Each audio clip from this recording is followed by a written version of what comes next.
अभिषेक दोस्त तो नहीं बन सकता भाई, इसकी तो बैंड ही बजानी है। झूठ बोलती है, वो 19-20 साल की लड़की है, बट या वो सब मेरी फ्रस्ट्रेशन थी।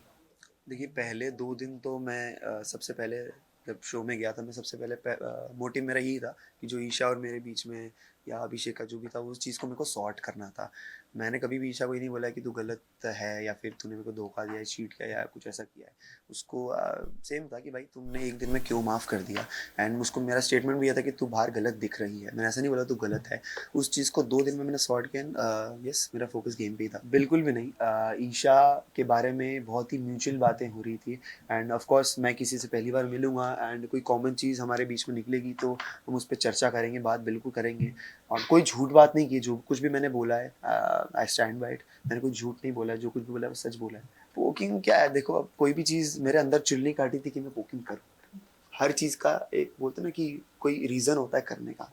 मैंने पोकिंग की, जो भी कह लो, बैंड बजाई, पोकिंग की, या तो फ्रस्ट्रेशन में बोला, वो मेरी फ्रस्ट्रेशन थी, भड़ास थी, गुस्सा था मेरे अंदर जो भरा था। क्योंकि अभिषेक ने बाहुबली वाला टास्क हुआ था उस दिन, बहुत गंदी बात, चीप बातें बोली थी ईशा के लिए, एंड हम तीनों ने बोली थी ऑफ कोर्स। सलमान सर ने भी बोला था कि ऐसी बातें हैं जो दिखा भी नहीं सकते।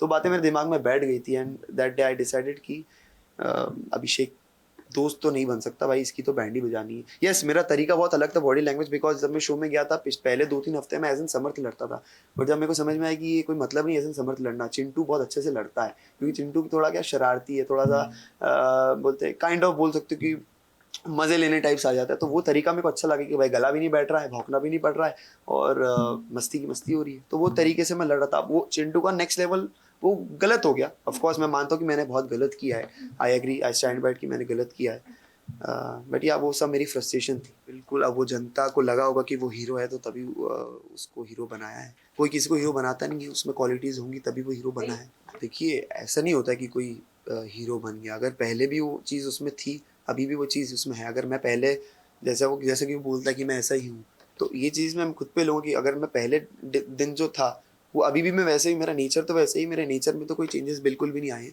हाँ, कोई इंसिडेंट के बाद ऑफ कोर्स वो मेरे ही अगेंस्ट में चले गया, तो कहीं न कहीं ऑफ कोर्स मैं गलत हूँ, वो चीज़ मेरे को नहीं बोलनी चाहिए थी, लेकिन वो मेरी फ्रस्ट्रेशन थी। अगर मैं नहीं बोलता, तो मैं मिरर के सामने खुद को देख नहीं पाता कि तेरी गर्लफ्रेंड के बारे में इतनी सारी चीज़ें बोल दी और तू चुप बैठा है। जी बिल्कुल, पहले 2 दिन मैंने बोला था, एंड मुझे अभी भी याद है, मुनावर से मैं डिस्कशन हो रही थी, मुनावर ने पूछा था कि यार ऐसा क्या? तो मैंने बोला यार झूठ बोलती है, वो 19-20 साल की लड़की है, छोटे-छोटे झूठ बोलती है। एंड एग्ज़ाम्पल देके मैंने उसको बताया था, जो अभी नॉमिनेशन में मुनावर ने यूज़ किया था कि एक बार वो ऐसे गई थी, फिर पार्लर बोल दिया था, मेरे को लगा सो गई, वो जो नॉमिनेशन में मुनावर ने बोला। तो देखिए ये सबके ओपिनियन होते हैं। एक इंसान जो भी अपनी ज़िंदगी में जिस तरीके के रिलेशनशिप्स देखता है, जिस तरीके की लड़कियों को देखता है, जो भी मतलब रिश्ते थे, उस तरीके के उनको लगा कि भाई, उन्होंने भी हमें देखा है तो उनको लगा कि भाई 2 महीने टिकेगा, कोई बोल रहा है 4 महीने टिकेगा। तो ओपिनियंस है, ओपिनियंस को हम चेंज कर सकते हैं, लेकिन किसी को फोर्स नहीं कर सकते कि हमको तो अच्छा बोल।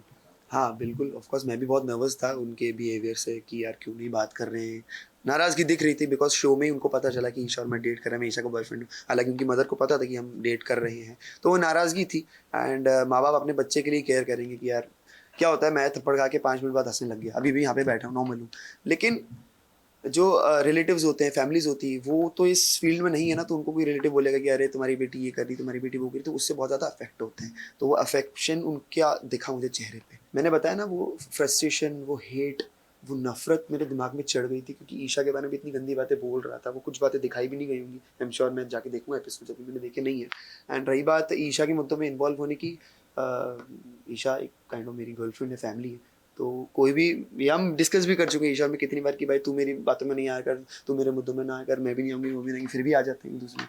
तो इससे दिखता है कि कितनी ज़्यादा अटैचमेंट है कोई मेरे बंदे को या मेरी फ्रेंड को। ऐसे तो मैं मनारा के टॉपिक्स में भी बहुत बार आया मुनावर से लड़ने। क्यों आया? क्योंकि मेरा अगर कोई फ्रेंड है, मेरी कोई गर्लफ्रेंड है और उसको कोई कुछ बोलेगा तो मैं सुन नहीं पाता। मुझे ऐसा लगता है कि मैं, ये अच्छी बात है, ये चीज़ दिखाई गई और ये चीज़ की मैंने, क्योंकि इससे पता चलता है मैं कितना रियल हूँ। मैं 24 घंटा हँसते-खेलते नहीं रह सकता। अगर मैं चाहता तो मैं डिफ़रेंस दिखा सकता था कि देखो वो कितना एग्रेसिव है, मैं नहीं हूँ, मैं नॉर्मल रहता हूँ। लेकिन मेरे रिएक्शंस और मेरी नेचर, मेरा फ्रस्ट्रेशन, मेरा गुस्सा, या मैंने धक्का दिया या चिढ़ाऊँगा, जैसे अभिषेक आया था तो मेरे पास बार-बार आ रही थी, मैं बोल रहा था कि अरे अभी मत जा, सुबह आ जाना। तो वो मेरा फ्रस्ट्रेशन था, मेरा गुस्सा था कि भाई अभी मत करो मुझे परेशान। तो इससे पता चलता है कि मैं कितनी रियल पर्सनैलिटी हूँ। हाँ, अब ऐसे तो उसने थप्पड़ भी मारा तो वो भी रियल है, लेकिन according to the rules that is not okay. देख, कोई भी चीज़ मुझे अगर लगेगी कि ईशा के मतलब मुझे अफ़ेक्ट हो रही कि भाई ये गलत है, ऑफ़ कोर्स कभी-कभी कुछ छोटे मुद्दे जो होते हैं ना, उस पे हाँ, ये अकेली कर सकती है। बट जब मैं खुद को कंट्रोल नहीं कर पाया, तो ऑफकोर्स मैं जाऊँगा। सेम अभिषेक भी, जब मैं नहीं था 2 हफ्ते में बहुत बार अभिषेक ने, जैसे खानजादी ने बोला था कि अगलीस्ट या कुछ करके बोला था, तो अभिषेक भी कूद पड़ा था।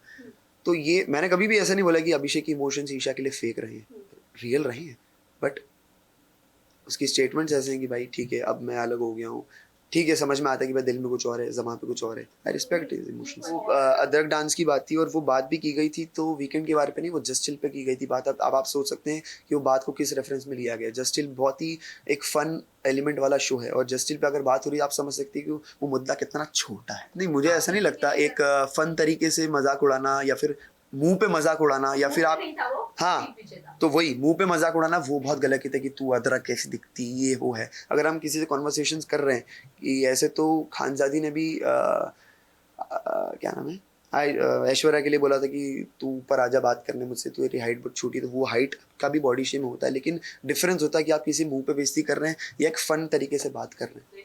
अरे थप्पड़ मारना नहीं रोके तो किसिंग क्या, किसिंग तो बहुत छोटी सी चीज़ है। और मेरी गर्लफ्रेंड है, मैं मेरी गर्लफ्रेंड को पप्पी दे रहा हूँ तो उसमें क्या गलत है? और रूल्स में भी ऐसा लिखा नहीं कि आप पप्पी नहीं कर सकते, हम नहीं कर सकते। हाँ, तो अगर ऐसी कोई चीज़ आपत्ति वाली होती है तो नेशनल टेलीविजन पे दिखाई नहीं जाती।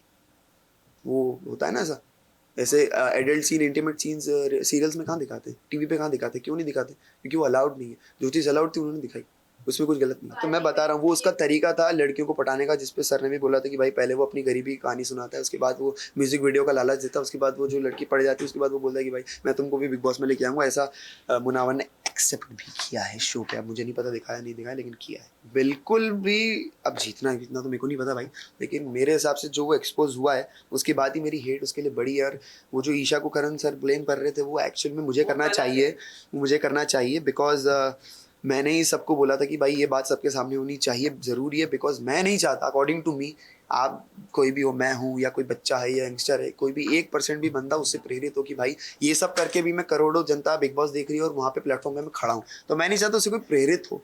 आर्टिस्ट बहुत अच्छे हो, अभी आपका बैड टाइम चल रहा है, आपका बैड फेस चल रहा है, बाहर के रिकवर कीजिए, फिर उसे खड़े होइए, तो आपको बिल्कुल ताली बजाऊंगा मैं। छुपता नहीं है, वो बोलते ना, मेरे को भी बात बोली गई थी उनकी टीम ने कि भाई हमारे पास तुम्हारी पूरी कुंडली है, तो सब कुछ रहता नहीं, कुछ छुपता नहीं। आजकल इस दुनिया में सोशल मीडिया है, सब फ़ोन वोन है, दोस्त वगैरह हैं, सब ये इंडस्ट्री में कुछ छुपता नहीं है, तो वो चीज़ सामने आनी ही थी, कब तक छुपती। और मेरे को नहीं पता, वो नाजिला वाले वीडियोस भी अभी वो डाल रही, मैंने अब तक देखे नहीं है, मैं वो भी देखूंगा कि उनका क्या पॉइंट ऑफ व्यू है। लेकिन जो चीज़ सामने आनी थी वो आई है, बिल्कुल आई है। ऐसे तो वो लोग ऐसे भी कंपेयर करते कि तुम्हारा आयशा का जो एंटी का रीज़न था वो सेम था। मैं डिफरेंस ऐसे बोलता हूँ कि भाई मैंने 2 दिन में सॉर्ट कर लिया, मेरा बिल्कुल क्लियर था कि ये दिक्कत है, सॉर्ट हुई, अब गेम। उन्होंने इतना स्ट्रेच कर दिया वो 15-20 दिन कि भाई ये भी चले जा रहा है, एक एक दिन बातें खोली जा रही हैं, जैसे नॉमिनेट हुई उसके बाद ये बोली जा रही है कि अब तुमने रिश्ता भेजा था, एक दिन पहले दिन ही क्यों नहीं बोलती तुमने? मुनावर की तरफ से तब खुली वो, उसके मुनावर ने डिफेंस में खोली वो बातें, and not for Ayesha but for Nazila. नहीं, थर्ड लड़की जिसको रिश्ता भेजा, आई थिंक वो कोई और है, मेरे को नाम नहीं पता बिल्कुल भी, लेकिन कोई और। अंजलि के बारे में बिल्कुल बात नहीं हो रही थी, अंजलि का डेटिंग का मुझे बिल्कुल पता नहीं है, हमने पहले काम किया था, मिले हैं बहुत पहले। जो इंसान मेरी नज़रों में मुझे गलत दिखता है, हुआ क्या ना, जो मुनावर ने मेरे साथ भी दोस्ती की थी वो भी फेक थी मुनावर। और वो क्यों थी? जब मेरे साथ दोस्ती थी तो अभिषेक थोड़ा सा दूर हो गया था। जब मुझे दिक्कत तब हुई जब ईशा को फीडबैक मिला कि यार आप स्ट्रॉन्गेस्ट इंडिविजुअल हो, उसके बाद वो ईशा को ज़्यादा प्रायोरिटी देने लगा, दिखने लगा कि भाई ये फीडबैक पे चलता है, वो पैटर्न उसका तब से मुझे पता चलने लगा कि भाई तू फीडबैक पे चलता है, तेरे को तेरे मुद्दों की क्लैरिटी भी तेरे को तब होती है जब तेरे को फीडबैक मिलता है।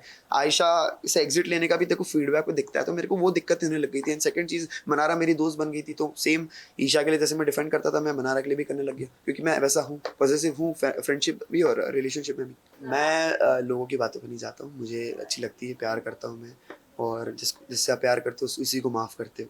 अगर मतलब प्यार में माफ़ियाँ होती हैं, लेकिन बेवकूफ़ी नहीं होती। जब मुझे लगेगा मैं बेवकूफ़ बन रहा हूँ तो मैं छोड़ दूँगा, कि मेरी थोड़ी बॉडी अलग है, मतलब मेरे को चुन्ने काटते हैं, मेरे को रिएक्शन, मेरे को खुजली वुजली होती रहती है, तो मेरे को ना इरिटेशन भी होती है। कुछ टाइम ऐसा आ जाता है कि भाई कोई टच भी मत करो मेरे को, थोड़ा सेंसिटिव हूँ मैं। स्कूल कॉलेज वगैरह में भी लड़कियाँ ज़्यादा पास बन, इसलिए गर्लफ्रेंड बनती नहीं है मेरी ईजिली, कि यार क्या हिलता रहता है। तो फिर मेरे को कभी मैंने बोला कि भाई हाँ नहीं है भाई, अभी थोड़ा इरिटेशन हो रही है, मेरे को दूर रहो, तो वो बार बार आ रही थी। अच्छा है हम घर में साथ में रहे, हमको एक दूसरे को जानने का मौका मिला। जो लायक है वही जीतेगा, एंड ऑडियंस को तो मैं ये बोल रहा हूँ, मैं तो चाहूंगा ईशा जीते, इफ नॉट ईशा देन मेरी सेकंड प्रायोरिटी है अंकिता जी, बिकॉज दोनों की जर्नी बहुत खास रही है। जिस तरीके की अंकिता जी की प्रोफाइल है, कम से कम उन्होंने उतना तो दिखाया है एंड अभिषेक का ठीक है, बट मैं चाहता हूँ ईशा और अंकिता जी में से कोई जीते।